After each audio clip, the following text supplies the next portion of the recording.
Hello and welcome back to Twilio SIGNAL 2026. My name is Paul Nashawaty, come to you live from San Francisco. I'm here with Rikki Singh, VP of R&D, Emerging Technologies and Innovation at Twilio. Rikki, how you doing?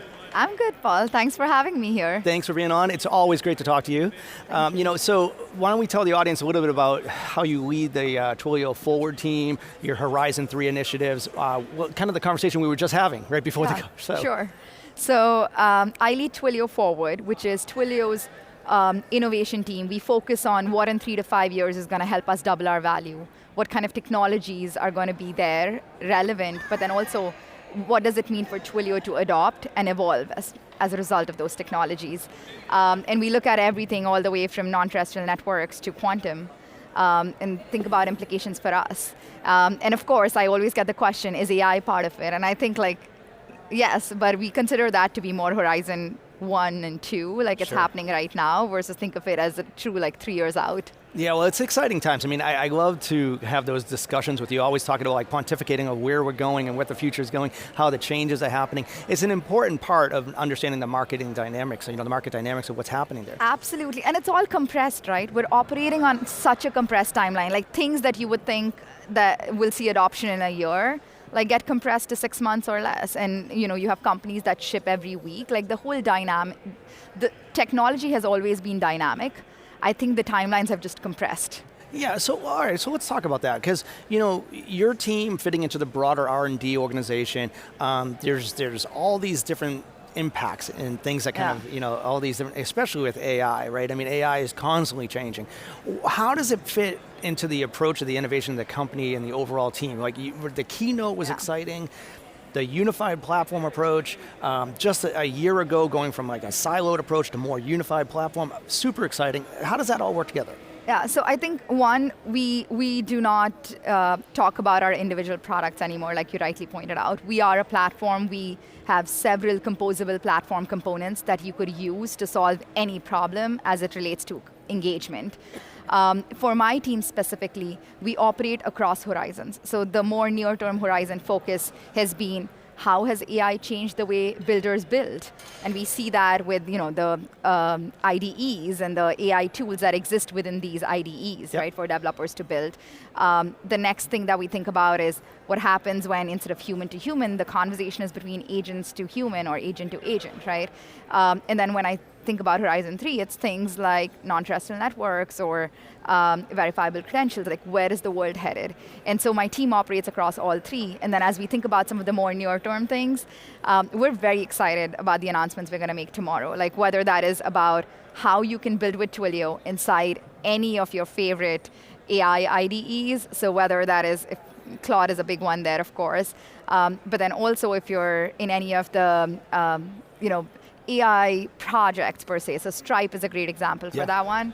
And then, we'll be talking about agent to human as well. So I can go any direction. All right, well, absolutely. Well, let's start there. I mean, let's bring it back to what happened today. The keynote that we saw was really exciting. I love the orchestration, the communications, the memory, kind of tying it all together, having that omni-channel experience, but having it really passing the information. Love that. That was real. The demos were exciting. They were really cool. But tell me a little bit about the 3 new Twilio Forward initiatives that you are announcing here at Signal. Yeah. And what does that mean? You started touching on them, but double click down into them. Absolutely. So today you heard a lot of cool announcements. You heard about conversation memory, conversation orchestration, conversation intelligence. Yep. Guess what?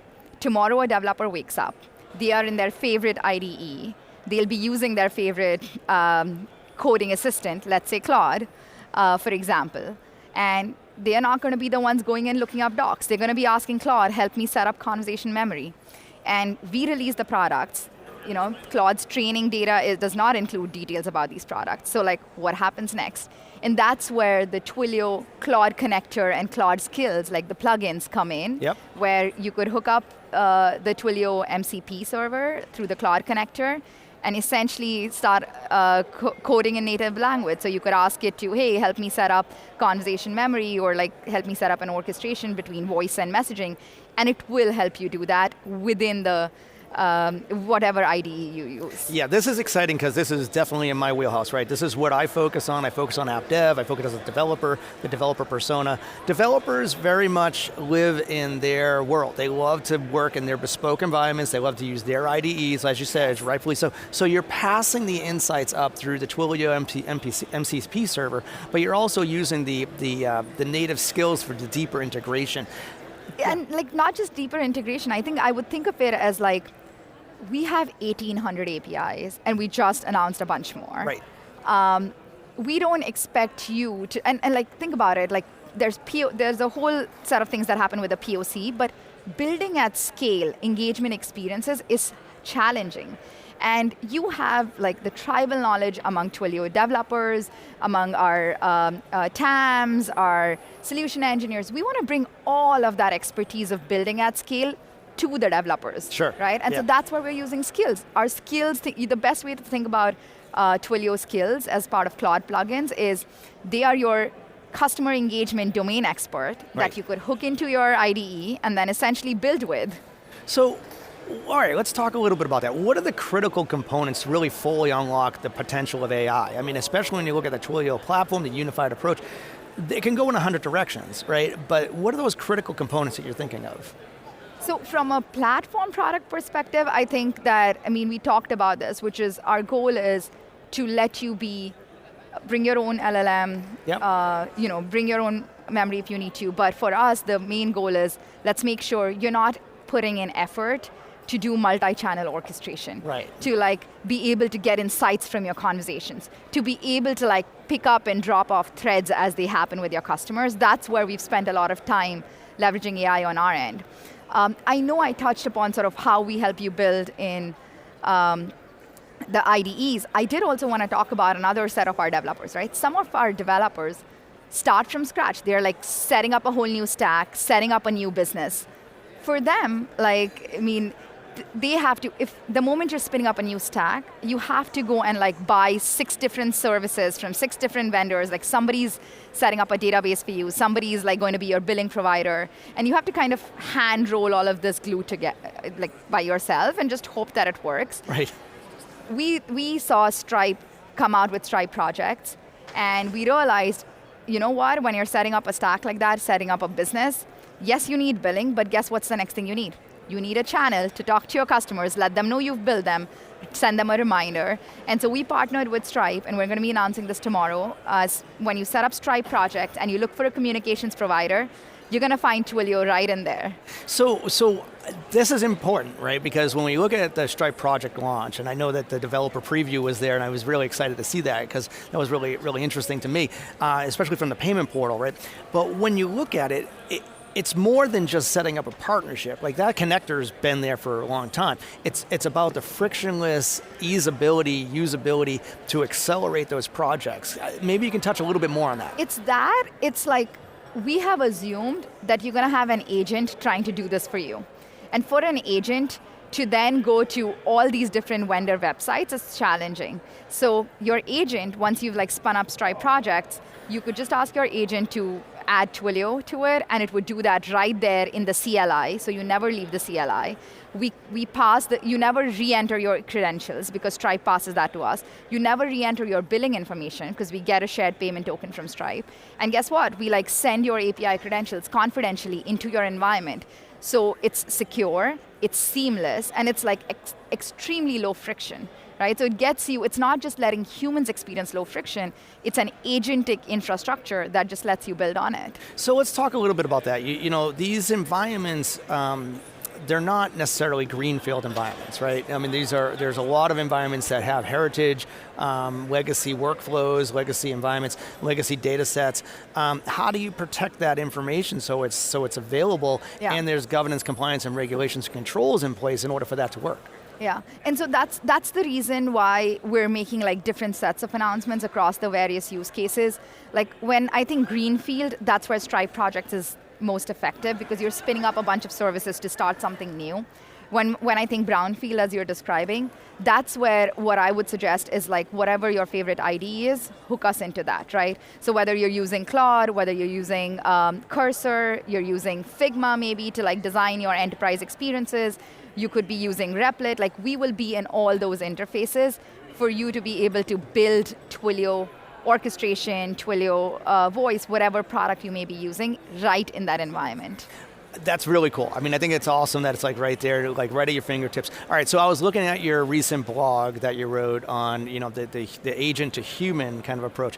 Let's talk about that, because as you were talking about, there's this world of agents to agents, human to human, human to agent to human. Yes. What's all kind of going everywhere? What are we doing with that? So I think that, today, a lot of conversation, or like I should say yesterday, a lot of conversation was human to human, and like clearly there's a new player on the block, that's agents.